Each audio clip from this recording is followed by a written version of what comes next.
It's time to review Dune Part 2 with Albert and Kelvin.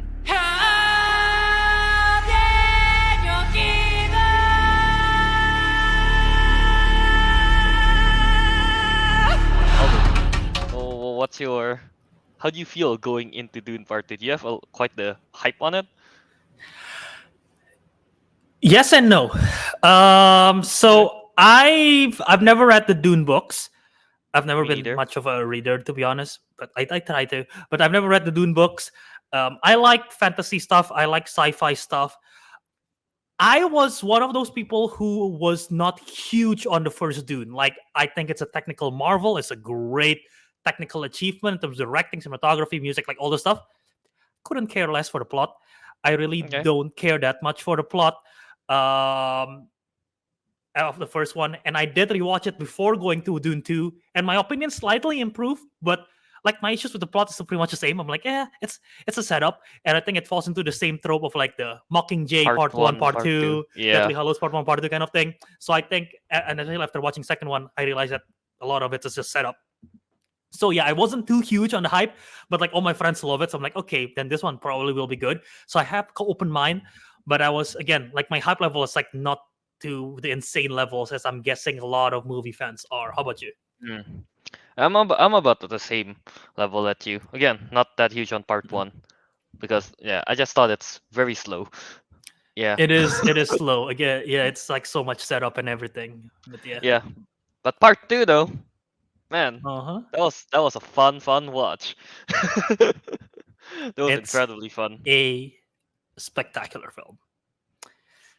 A It is, yeah. Dune-tacular film. Uh, you know, just like the score itself by Hans Zimmer is enough to like give me 5 stars. That whole the score, the musical That is, sequence in the movie, woo, dude, so good. not just a score, even all the sound design and everything. I watched it in IMAX, right? That is Yeah, like, man, just like Oppenheimer, you can feel the vibration when the thumper hits, whenever the sandworms appears and such. I'm like, damn, that is some good stuff right there. yeah. I had to change my tickets for because I purchased it like way earlier, and something came up, so I canceled my tickets for Thursday. So I watched it on Saturday, but I purchased my tickets for the last minute because I had to cancel it and everything. So I didn't get a good seat. So I got a seat on Mm, the very left, on the very edge of the aisle seat, basically. And because of that, I watched it in Dolby because I'm guessing this where the speakers are, right? yeah. My chair literally vibrates during some of the moments. I was like during Sandstorm or like when the sandworm riding. It was like, oh my god, this is a 4DX movie. It's shaking. I'm like, this is so awesome. So like I'm having fun enjoying like the moment of like everything. But yeah, watch it in Dolby and IMAX if you have a chance to watch it. If you haven't, I It's think worth it to watch in it's IMAX. it's worth Yeah, it's worth it in IMAX. Watch it in Dolby. That's dope. So yeah. yeah. But overall though, Albert, thoughts on the movie? You go first this time. Yeah, so like I said, I wasn't huge on the first one. Um, Again, it was technical marvel, issues with the plot. The second one, technical marvel still, like we mentioned, sound design, score, cinematography. Greg Fraser, who did the cinematography for this one and the first one, as well as the Batman, among many others. Incredible, so many great shots that you could like screenshot literally and become like a wallpaper. Incredibly brilliant shot. All the performance is good. I don't think there's a single weak performance. Like I can run through every single cast, and I think all of them are pretty freaking terrific. I don't think anyone could have directed except Denis Villeneuve. He directed it really well, and I don't have any issues with the plot this time around. I am. I thought the plot was fantastic. Obviously, it's based on the book, so I'm not surprised because the book is one of the acclaimed, one of the best sci-fi fantasy book of all time. So I'm like not surprised that the story is great.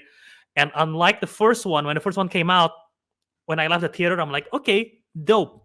I guess I'll see the second one. This time I left the theater, I'm like, okay, dope. Give me the next one.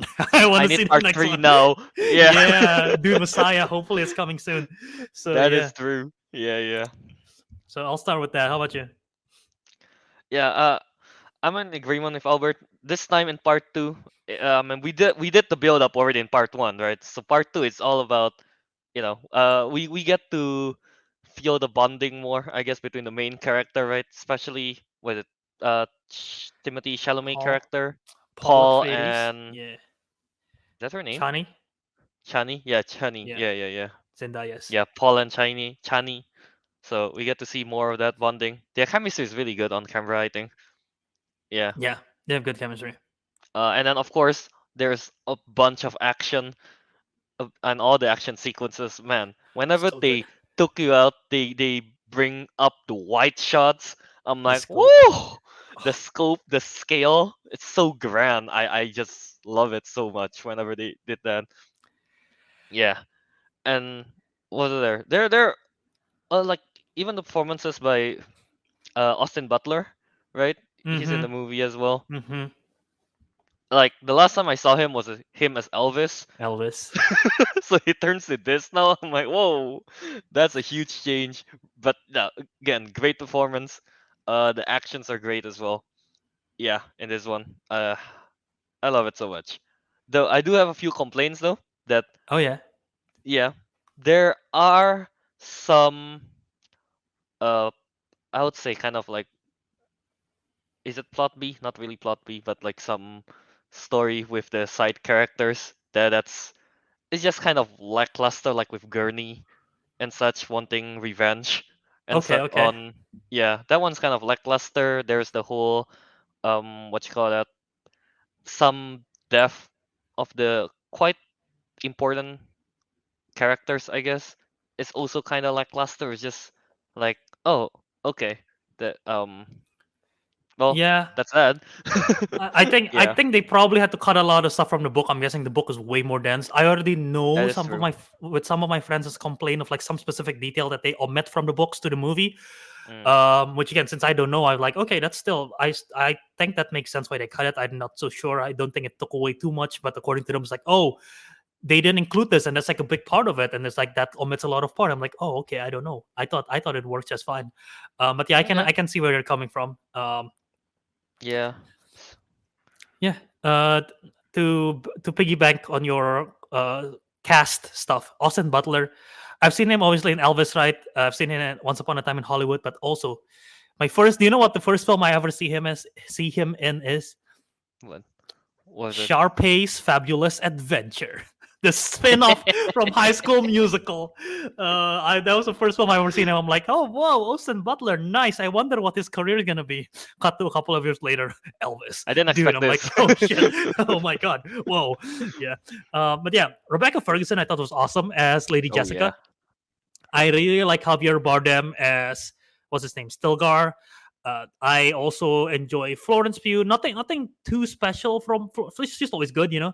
So like Yeah. nothing like mind blowing from Florence Pugh. I thought she did her role really well. I like Brolin.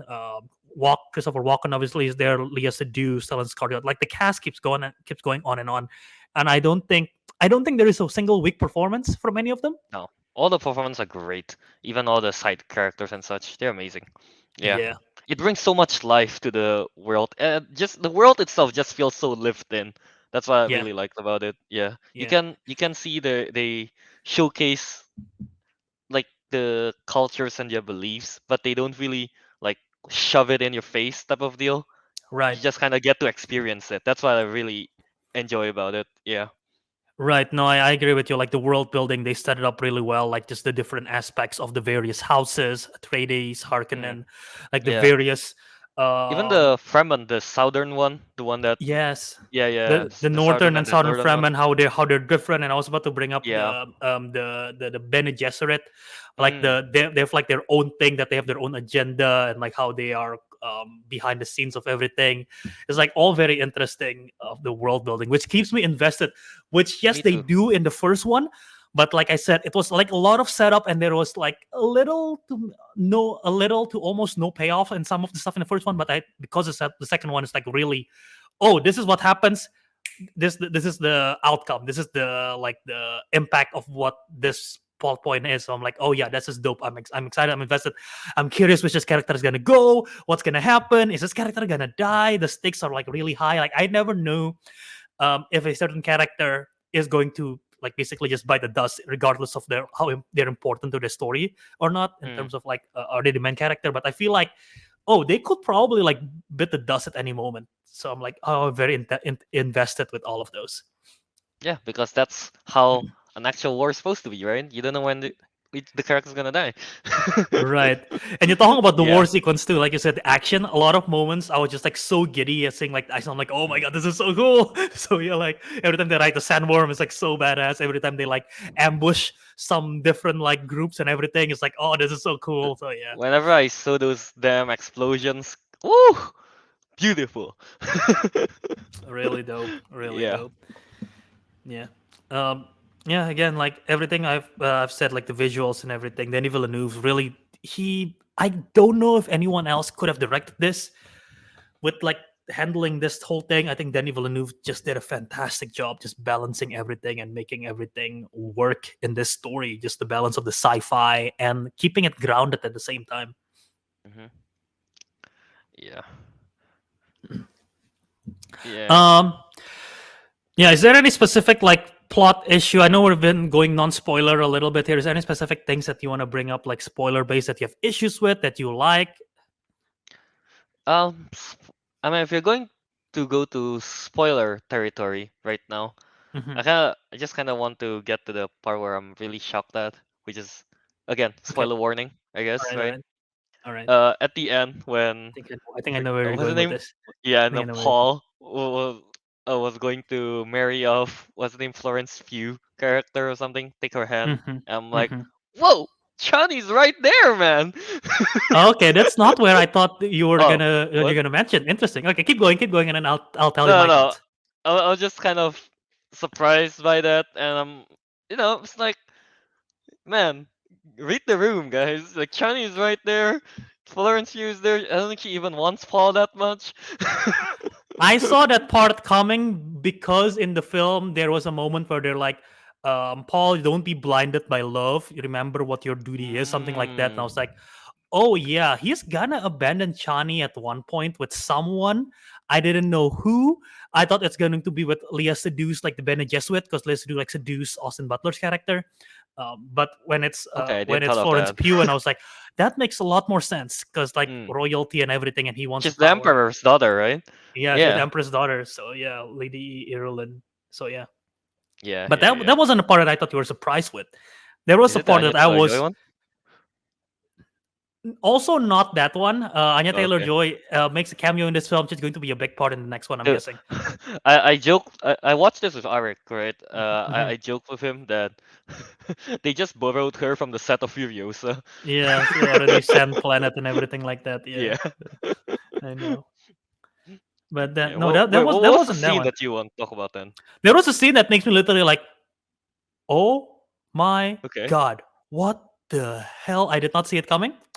Okay. This. It is this. Okay. So there is a sequence in the film where basically male characters, men, basically if they do this, they will not survive. It's the Oh, blue, is the liquid of the water worm of life. piss. What did they call it? The water of life, liquid of Water of life, life, I think. water of Yeah. life, I think.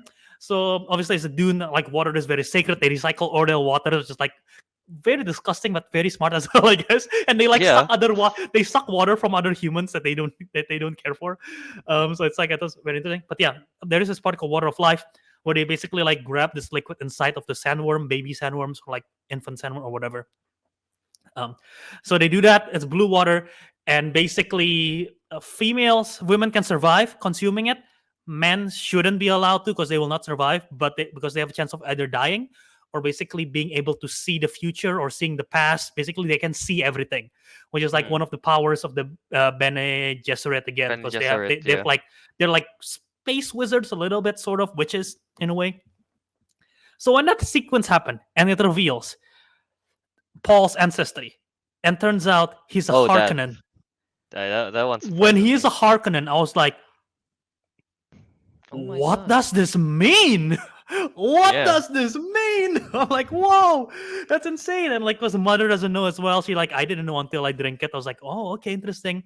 And like at the very end, High Cousin is like when he's fighting Austin Butler's character. Like, Yeah. it's crazy that reveal. I did not see that coming. That was like the big one. I was like, whoa, okay, that's the sequel is gonna be very interesting to see what this covers. So yeah. I honestly forgot about that reveal until just now. And this That's makes a me big think one. this makes me think a certain comparison about this film, and it's kind of sucky, but at the same time also not, because it's like a good thing to compare it to. But when you think when you think of Dune, I'm gonna ask you this question, Calvin. When you think of Dune, what Hmm. other movie comes to mind that's like similar in vibe? The older Dune. Like Dune in general, first instinct, if you have to think of like a similar movie that's like, okay, Dune, sci-fi movie, Sand Planet. What do you think? When I mean sand, I guess. So first thing that comes to mind is Mad Max. Okay, that's not what I thought we were going. Are you thinking I of thought Star Wars? Star Wars. Yeah, I know. And you know what's crazy? You know what's crazy? It's because, well, first of all, oh, okay, how do you say? Okay, Sand Planet in Hmm. space, a Okay. guy who is sort quote unquote the chosen one. Hmm. People follow them, look for them for hope. Big reveal, he is the son of the bad guy. There are quote It is unquote Star space Wars. wizards where they gain power. And you know what's insane? Dune came out way earlier before Star Wars came out. So it's like it's very blatantly obvious that George Lucas steals the idea from Dune and make it happen. And I actually did look this up. Did Of he? what's the name? Frank Herbert, who wrote Dune, was Hmm. like, well, can we sue him? Like they literally try to sue him, and they make like an anti-Star Wars, anti-George Lucas community or something like that. It's very funny. Of like if you look it up, like That happened. Frank Herbert, like Dune, basically Star Wars thing. But yeah, it's very clear that Star Wars steals Dune's idea and like not. It's like basically, can I borrow your homework? Yes, but make sure to change it. But like, it's not. It's like really obvious. But yeah, it's crazy now because when you people who don't read the book, when they see Dune, they're gonna be thinking like, oh, this is Star Wars. Star But in Wars. Yeah. reality, it's the other way It's the around. other It's way like around. Star Yeah, Wars yeah. stole from Dune. So yeah, Well, and it's going to be a trilogy, and obviously Dune Messiah is the next book that Denis Villeneuve said he's gonna direct, but it's not greenlit yet. So hopefully it get greenlit soon, especially with all the money it's making. But it's yeah, gonna get greenlit. That's for yeah, sure. yeah. Yeah. But you don't you think it's funny that's like kind of that now? It's like, oh, and like also spice, like how there's like something called spice which give them like power and everything like that too. So yeah, That's true. Yeah. so. Hmm. I'll say though, Star Wars is somewhat still. It's just more iconic with all the costumes and such. You know. Right. Yeah. I mean, yeah, because I guess it's ironically enough, it sets the trend and everything. Even because Hmm. like Dune was like people thought it's like, oh, it's unadaptable for the longest time. So And they, I yeah, mean, they tried, and it wasn't that good, right? The older it movie. wasn't. It wasn't. The older movie wasn't great.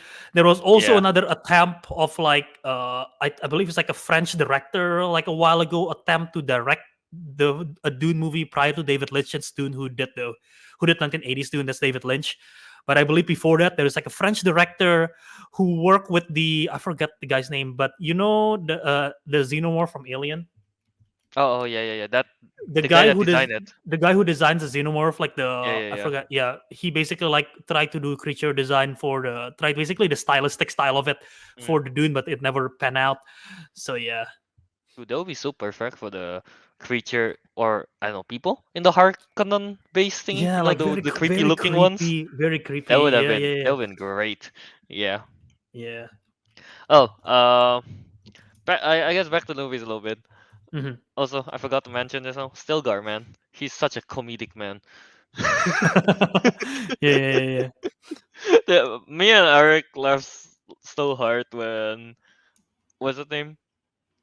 It's like Paul was saying like, no, no, I'm not Lisa Nalgaib and such. And then he was like, whoa, he's so humble. He must be Lisa Nalgaib. yeah, yeah. He's like doubting himself. It's like, wow, Lisan Al Qaib is actually very humble. Oh, it's so good, man. It's so That guy good. is so. That Stilgar is one of the better part of the movies, man. Yeah, it's awesome. It's awesome. Uh, Yeah. Uh, anything else you want to add, Albert? On yeah, Dune? just again another similar comparison because it's like it's very. I see Dune more fantasy than sci-fi, just because obviously there's like the wizard aspect of it, and like Mm. they have a whole thing of like, oh, all computers are like destroyed. There's like no really computers. Everything is like, it's like the human is like smart, right? So it's like it's very Yeah. more fantasy, and because of the fact of like, oh, it's like this big fantasy epic war vibes. There is going to be three of them. Hopefully, we already got two. It's giving me a lot of like Peter Jackson Lord of the Rings vibe of like what Peter Jackson Oh Lord of the yeah. Rings did for 2000s. This could be like for the 2020s version of it, of like this big fantasy epic, incredible cast, war, and everything. So yeah, just it's just giving me a lot of that vibes in terms of comparison, in addition to the comparison of like Star Wars, obviously. So yeah. That is true. Well, hopefully, I guess. Hopefully the third one keeps a trend of how Yeah. good all this is. I'm hoping from the third one more worm riding, man. Well, they're going out of the planet, are they not? Wait, are they?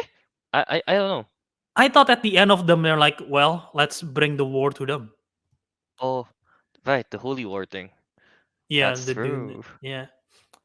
Yeah. And also, again, I've never seen the book. I've never seen anything. I have a feeling, I don't know why, I have a feeling that Paul is going to somehow become bad. Or maybe he would Mm, not necessarily bad, but he's not the protagonist that he thought he would, that what we are thinking he will be. I don't know why I'm getting that vibe from it. I Maybe I'm mean, very wrong.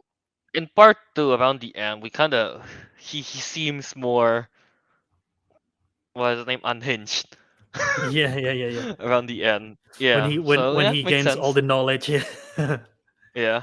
It's like saying what's the name? Silence to the Bene Gesserit, one of them. I was like, oh, that's rude. Yeah, yeah, yeah. Yeah. Hmm. Well, right, one more I forgot again to add this part. The scene when what's his name? Paul rides the worm for the first time. That was cool as Hmm. hell. I Oh mean, yeah, that that's was very that dope. was Mm. sick. That was so cool, man. Yeah, yeah, Him yeah, running on the sand, just like jumping to it. Oh, yeah, good stuff. Yeah. yeah. No, absolutely, I Even agree. better when even better at the end when we see like the I think there are like three or four worms. We get to see three or four worms like just going to the base to attack. That was Mm-hmm. cool. Mm-hmm. Yeah. Yeah, Yeah. it's like the, yeah, all the sequence, like you said, like the the wide shots all look Mm, like so dope. So yeah. yeah. All right. I don't think I have anything else to add to you.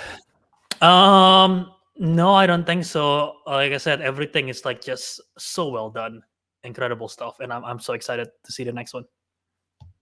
So rating. Out of Rating 5, wise. Out of five, yeah. Letterbox rating. I have to go with 5 out of 5. Alright, I'm with you there. 5 out of 5 as well. Yeah, I cannot think of like a single like very maybe minor nitpick, but like there's not that much I'm like have issues with. It's just like I was so mesmerized the whole time, Yeah. and I was like, oh, I don't want this to end. I want to see it keep going. So yeah.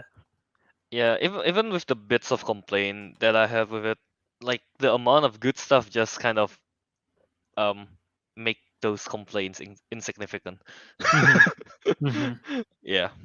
Alright, anyway, yeah, that's 5 out of 5 from Albert and me, Kelvin. Hmm. Yeah. Can't wait for part 3. But Yep. other than that, like the video, share it, subscribe, and comment down below what you guys thought of Dune Part 2. Yeah. Yeah. Don't spoil us Dune We Part love 3 to hear though, your if you thoughts. We read it love to hear your already. thoughts. Dune Messiah. Yeah. Well, Don't spoil that. sure. Yeah. Yeah. True. Alright, I guess that's about it, and we'll see you on the next one. Peace.